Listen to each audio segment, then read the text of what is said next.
ప్రభుత్వ ఉద్యోగుల కష్టాలకు గత ప్రభుత్వం కారణమన్నారు. కూటమి అధికారంలోకి వస్తే కష్టాలన్నీ తీరుతాయన్నారు.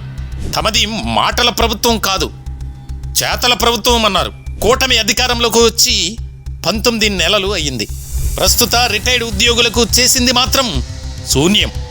జీవిత చరమాంకంలో ఉద్యోగ విరమణ బెనిఫిట్స్ అందక ఆర్తనాదాలు చేస్తున్న రిటైర్డ్ ఉద్యోగులు, మేము సచ్చాక బకాయిలు ఇస్తారా అంటూ నిలదీస్తున్న రిటైర్డ్ ఉద్యోగులు, అప్పుల పాలవుతున్నాం, అంధకారంలో ఉంటున్నాం, ఆదుకోండి మహాప్రభు అని కూటమికి మొరపెట్టుకుంటున్న రిటైర్డ్ ఉద్యోగులు, 8 ఏళ్ల క్రితం నాటి ఒక డిఏ ప్రకటించి పండుగ చేసుకోమన్న కూటమి ప్రభుత్వం ఇచ్చింది గోరంతా, ప్రచారం ఊరంతా అంటున్న రిటైర్డ్ ఉద్యోగులు.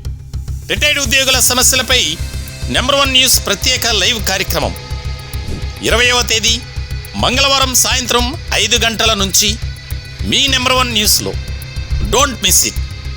ఈ లైవ్ కార్యక్రమంలో మీరు కూడా మీ అభిప్రాయాలను, మీ సమస్యలను, కష్టాలను తెలియజేయవచ్చు. మీరు కాల్ చేయాల్సిన ఫోన్ నెంబర్లు 9539 345 345, 63022 84700.